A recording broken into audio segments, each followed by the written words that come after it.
Ibu dan saudara-saudari jemaat GKJ Marguyudan yang terkasih, sebelum kita bersama-sama merenungkan firman Tuhan di Resapi pada hari ini, kita akan memohon pertolongan Tuhan di dalam doa. Mari kita berdoa. Bapa yang Maha Kasih, kami bersyukur untuk segala berkat yang Kau berikan kepada kami. Kami bersyukur untuk setiap peristiwa dan pengalaman hidup yang kami alami sepanjang kehidupan kami. Karena di dalamnya kami menemukan kesetiaan-Mu, pemeliharaanmu, kekuatanmu, dan pengharapan yang Engkau berikan di dalam kehidupan kami. Termasuk ketika saat ini kami akan mendengarkan firman-Mu, firman yang kami imani sebagai makanan rohani kami, terang kami, dan juga penuntun kehidupan kami. Kiranya Roh Kudus-Mu memampukan kami untuk memahami dan menghidupinya di dalam kehidupan kami keseharian. Terima kasih ya Tuhan. Amin. Bapak, Ibu, dan saudara-saudara yang terkasih, saat ini saya mengajak kita semua untuk merenungkan firman Tuhan yang disaksikan oleh kitab Yeremia pasal 29 ayat 11 sampai 14 bagian A. Demikian kesaksiannya. Sebab aku ini mengetahui rancangan-rancangan apa yang ada padaku mengenai kamu. Demikianlah firman Tuhan, yaitu rancangan damai sejahtera dan bukan rancangan kecelakaan, untuk memberikan kepadamu hari depan yang penuh harapan. Dan apabila kamu berseru dan datang untuk berdoa kepadaku, maka aku akan mendengarkan kamu. Apabila kamu mencari aku, kamu akan menemukan aku. Apabila kamu menanyakan aku dengan segenap hati, aku akan memberi kamu menemukan aku.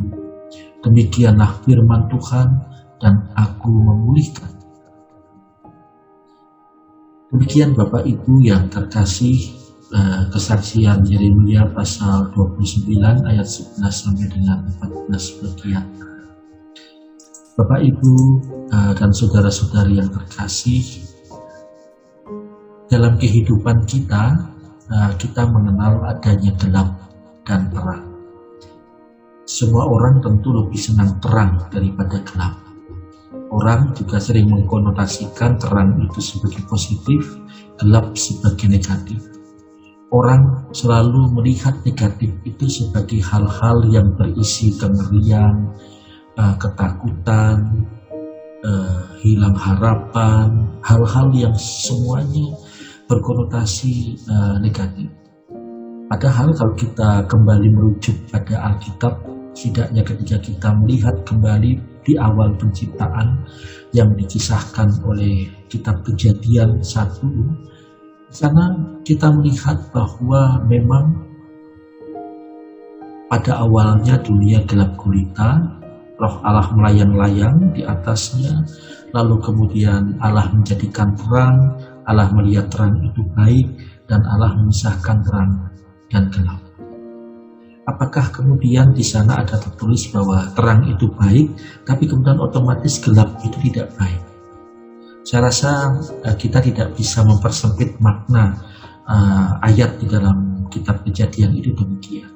Tapi bahwa kemudian Allah membiarkan gelap itu tetap ada, itu berarti Allah memiliki maksud, dan maksud Allah baik terkait dengan gelap itu. Oleh karena itu kenapa di hari keseharian kita dalam 24 jam di sana ada terang, tapi juga ada gelap di sana.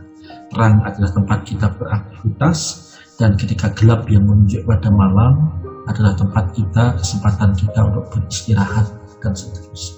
Artinya di dalam terang, di dalam gelap, di dalam siang, di dalam malam, semuanya itu punya hal yang baik bagi kehidupan manusia. Nah, Bapak, Ibu, dan saudara-saudari yang terkasih, kitab Yeremia 29 ini bagi saya, dan ini merupakan ayat-ayat favorit saya, salah satu ayat-ayat favorit saya, justru menegaskan tentang keberadaan gelap dan terang ini. Apalagi ketika Yeremia berada di dalam konteks di mana umat Israel pada saat itu masih berada dalam situasi kegelapan, dan kemudian seolah-olah Allah tidak ada di sana, seolah-olah Allah meninggalkan mereka, seolah-olah ketika dibuang ke tanah pembuangan itu bagian dari kutukan Allah.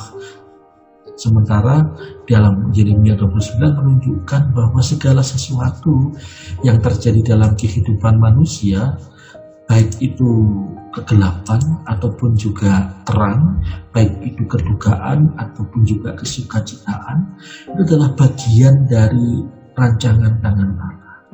Dan Allah tahu persis rancangan-rancangan yang Allah berikan kepada manusia. Dan Allah menyaksikan di dalam Yeremia ini bahwa setiap rancangan Allah itu adalah rancangan damai sejahtera, tidak pernah rancangan kecelakaan. Meskipun ketika kita melihat kok rancangan Allah itu gelap ya, rancangan Allah itu membawa duka cita ya, rancangan Allah itu berisi kecelakaan. Bagi Allah, dalam kacamata Allah, tidak pernah ada rancangan kecelakaan. Yang ada adalah rancangan damai sejahtera. Oleh karena itu, kenapa kemudian Allah di dalam ayat-ayat selanjutnya di dalam Yeremia 29 mengatakan bahwa carilah aku, berdoalah kepadaku, kemudian bertanyalah kepadaku untuk mencari tahu apa yang Allah kehendaki dan Allah maksudkan. Jadi bukan pertama-tama menuduh Allah tidak peduli, menuduh Allah jahat, menuduh Allah meninggalkan aku, tapi Allah justru mendorong setiap manusia ketika mendapatkan rancangan Allah, justru pertama-tama yang harus dilakukan Allah mendekatkan diri kepada Allah untuk kemudian menjalin relasi di dalam doa, mencari Allah, bertanya kepada Allah. Di situ Allah mengatakan bahwa aku akan mendengarkan doaku, aku akan mendengarkan seruan dan doamu, aku akan menemukan kamu, aku akan menjawab pertanyaan-pertanyaan. Karena kemudian Allah mengatakan, aku akan memulihkan keadaan. Nah, jadi saya rasa Yeremia 29 ayat 11-14a ini dalam refleksi saya itu justru menjadi sebuah kekuatan yang berharga dan kekuatan yang sangat penting untuk tetap kita miliki, hayati dan hidupi di dalam situasi di mana saat ini kita merasakan banyak kehilangan, banyak kecemasan, banyak kedukaan. Sudah beberapa anggota jemaat dan juga anggota majelis yang berduka karena kehilangan keluarga yang dicintai. Juga ada yang khawatir dan prihatin karena orang terdekat terdampak COVID, kena virus positif COVID-19.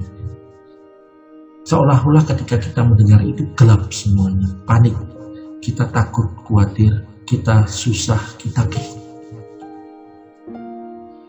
Tapi Yeremia mengajarkan kita bahwa dalam setiap situasi kehidupan kita, apakah itu terang atau gelap, kita diminta untuk pertama kali mendekatkan Tuhan, berdoa, bertanya, mencari Tuhan, untuk kemudian disapa Tuhan tentang apa maksud rancangan damai sejahtera Allah di tengah-tengah situasi yang seperti ini.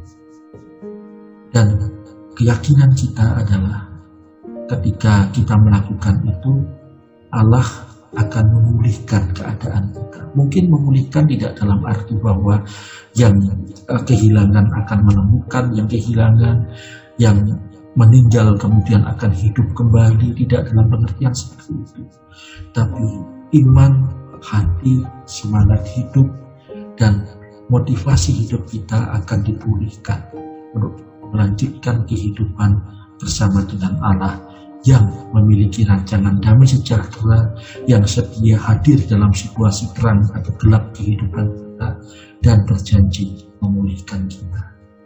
Semoga kita lalui hari-hari di PPKM darurat ini, bahkan di hari-hari depan yang tidak pasti, dengan kesediaan kita seperti yang dijanjikan oleh Yeremia 29. Tuhan memberkati kita. Amin. Mari kita berdoa.